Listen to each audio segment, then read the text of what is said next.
श्री रामचरितमानस बालकांड दोहा संख्या 72 के पश्चात पार्वती ने क्या स्वप्न देखा है वो अपनी माता से बता रही हैं। वही प्रसंग है। गोस्वामी जी लिखते हैं, करई जाई तपुशैल कुमारी, नारद कहा सो सत्य विचारी, मातु पितहि पुण्य मत भावा, तप सुख प्रद दुख दोष नसावा, तप बल रचई प्रपंचु विधाता, तप बल विष्णु सकल जग त्राता, तप बल शंभु करहि संघारा, तप बल शेषु धरई मही भारा, तप आधार सब सृष्टि भवानी, करहि जाई तपु अस जिय जानी, सुनत बचन विस्मित महतारी, सपन सुनायऊं गिरि हकारी, मातु पितहि बहु विधि समुझाई, और चली उमा तप हित हर्षाई, प्रिय परिवार पिता अरु माता, भय विकल मुख आवन बाता, वेद सिरा मुनि आई तब, सबहि कहा समुझाई, पार्वती महिमा सुनत, रहे प्रबोधहि पाई।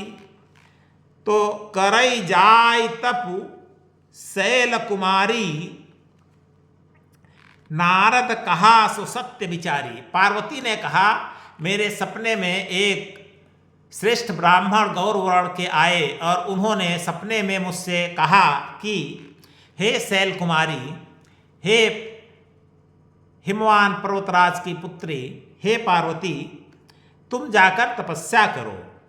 नारद कहा सो सत्य विचारी, सत्य विचार लो, सत्य मान लो कि नारद ने जो कहा है वह सत्य ही है, तुम जाकर तपस्या करो। मातु पितहि पुनि यह मत भावा। जब पार्वती ने अपने माता को यह बात बताया तो ये भी कहा कि सपने में उन ब्राह्मण ने मुझसे यह भी कहा है कि तुम्हारे माता पिता को भी यह अच्छा लगा है, यह सुझाव अच्छा लगा है तपस्या करने वाला। मातु पिता पुण्य यह मत भावा, तप सुखप्रद। तपस्या हर प्रकार से सुख देने वाली होती है, दुख दोष नसावा, और दुख और दोष का नाश करती है, इसलिए तुम जाकर तपस्या करो। तपस्या से कोई हानि नहीं होती है। तपस्या से, तप से, तपने से, कष्ट सहन करने से हर प्रकार से मनुष्य का कल्याण ही होता है। तो तप बल रचई प्रपंच विधाता, कितनी अच्छी चौपाइयाँ लिखा है तपस्या के बारे में। गोस्वामी जी ने तपस्या की महिमा के बारे में लिखते हैं, तप बल रचई प्रपंच विधाता। तपस्या के बल से ही विधाता ने इस सृष्टि को बनाया है। तप बल विष्णु सकल जग त्राता। तपस्या के बल से ही भगवान विष्णु इस सृष्टि का पालन करते हैं। तप बल शंभु करहि संहारा। तपस्या के बल से ही भगवान शिव रुद्र के रूप में आकर सृष्टि का संहार करते हैं। तप बल शेषु धरई मही भारा। और तपस्या के बल से ही शेषनाग धरती के भार को धारण करते हैं। इसका मतलब सृष्टि का सृजन, पालन, संहार जो ब्रह्मा विष्णु महेश करते हैं वह तपस्या के बल से ही करते हैं, और जो शेषनाग इस धरती को धारण किए हुए हैं वह भी तपस्या के बल से ही धारण किए हुए हैं। इसका मतलब तपस्या से बड़े बड़े कार्य सिद्ध हो जाते हैं, या बड़े बड़े कार्य को सिद्ध करने के लिए तपस्या करना ही पड़ता है और कोई दूसरा रास्ता नहीं होता है।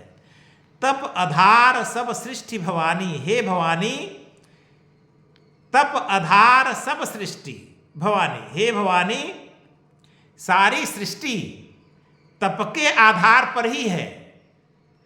करई जाय तप अस जिय जानी, ऐसा अपने मन में जानकर जाओ और तपस्या करो।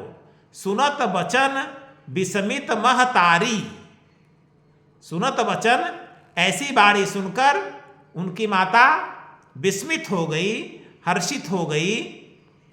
यह जो कुछ भी कहा है उस ब्राह्मण ने कहा है सपने में।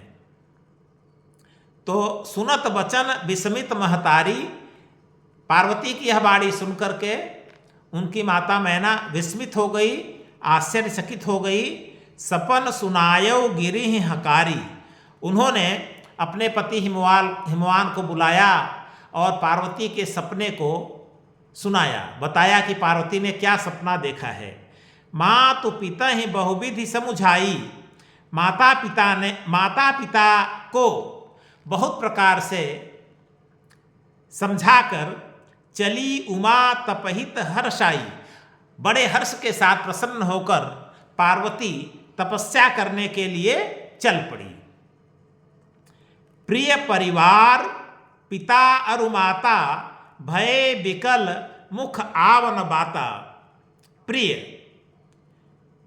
परिवार, प्यारा परिवार, प्यारे कुटुंबीजन, माता पिता सभी व्याकुल हो गए। मुख से कोई वाणी नहीं निकल रही है, ऐसी स्थिति हो गई, क्योंकि पार्वती इतनी अल्प आयु में तपस्या करने वन में जा रही हैं। बहुत परेशान हो गए सभी लोग। तो ऐसी स्थिति में वेद सिरा मुनि आए। क्या कहा? वेद सिरा मुनि आई तब सबहि कहा समुझाए। वेद सिरा मुनि आए और सबको समझा करके कहा, पार्वती महिमा सुनत, पार्वती की महिमा सुनाया और पार्वती की महिमा को सुनकर रहे प्रबोधहि पाई। सभी लोगों को समाधान हो गया, सभी लोगों की बुद्धि जागृत हो गई, सभी लोग जो परेशान थे परेशानी दूर हो गई। तो यह रहा 73वां दोहा। यहाँ पर विराम लेते हैं।